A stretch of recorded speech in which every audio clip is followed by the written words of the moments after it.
છોટાઉદેપુર તાલુકાના નાલેજ ઓલીબાબા અને મોટી અમરોલ ગામે 3 જેટલા બ્રિજો બનવાના છે। આ વિસ્તારના લોકોની રજૂઆતને ધ્યાનમાં લઈને સાંસદ જશુબેન રાઠવા, ધારાસભ્ય રાજેન્દ્રસિંહ રાઠવા અને ધારાસભ્ય જયંતિભાઈ રાઠવાએ રાજ્ય સરકારમાં રજૂઆત કરી હતી। જે રજૂઆતના પગલે નોલેજ ગામ પાસે બ્રિજની કામગીરી, ઓલીબાબા ગામ પાસે મુંડેણ કોતર ઉપર બ્રિજની કામગીરી તેમજ મોટી અમરોલ ગામ પાસે બ્રિજની કામગીરી થનાર છે। અંદાજિત 11 કરોડના ખર્ચે કામગીરી થનાર છે,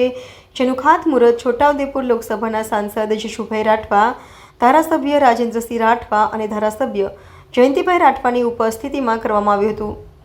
કાર્યક્રમમાં ધારાસભ્ય અને સાંસદની સાથે તાલુકા પંચાયતના પ્રમુખ કલ્પનાબેન રાઠવા, છોટાઉદેપુર એપીએમસીના ચેરમેન મુકેશભાઈ પટેલ, તાલુકા ભાજપ પ્રમુખ કાળુભાઈ નાયકા, જિલ્લા પંચાયતના સદસ્ય અરવિંદભાઈ રાઠવા સહિત અધિકારીઓ, સરપંચો, તાલુકા પંચાયતના સદસ્યો અને ખૂબ મોટી સંખ્યામાં લોકો ઉપસ્થિત રહ્યા હતા। આ 3 જેટલા ગામોમાં બ્રિજ બનવાથી છોટાઉદેપુર, ક્વાટ અને પાવી જેતપુર તાલુકાના લોકોને ફાયદો થશે, જેને લઈને વિસ્તારના લોકોમાં આનંદ સાથે ખુશી જોવા મળી હતી। આજે પાવી જેતપુર તાલુકાના રતનપુરથી છોટાઉદેપુર તાલુકાના નાલેજ પીપલેજ સુધી એટલે કે છોટાઉદેપુર કવાંટને જોડતા આ રસ્તો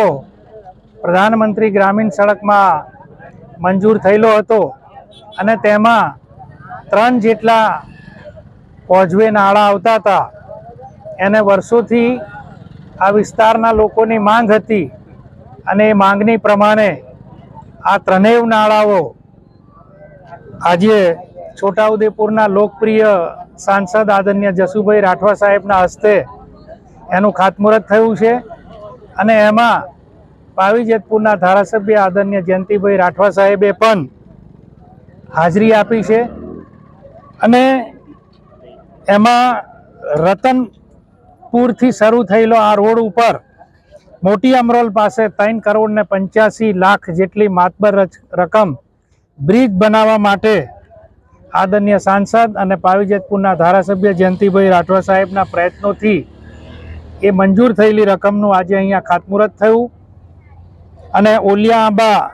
ગામે મુંડેન કોતર અને નાલેજ ગામ પાસે આનું બ્રિજ બનવાના આ 3 કામોના લગભગ 11 કરોડના ખર્ચે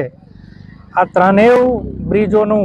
ખાતમુહૂર્ત આદરણીય સાંસદ સાહેબના હાજરીમાં થયું। એમાં ખૂબ મોટી સંખ્યામાં આસપાસના ગ્રામજનોએ હાજરી આપી છે, એટલે આજે આ વિસ્તાર માટે એક આનંદનો પ્રસંગ કહેવાય।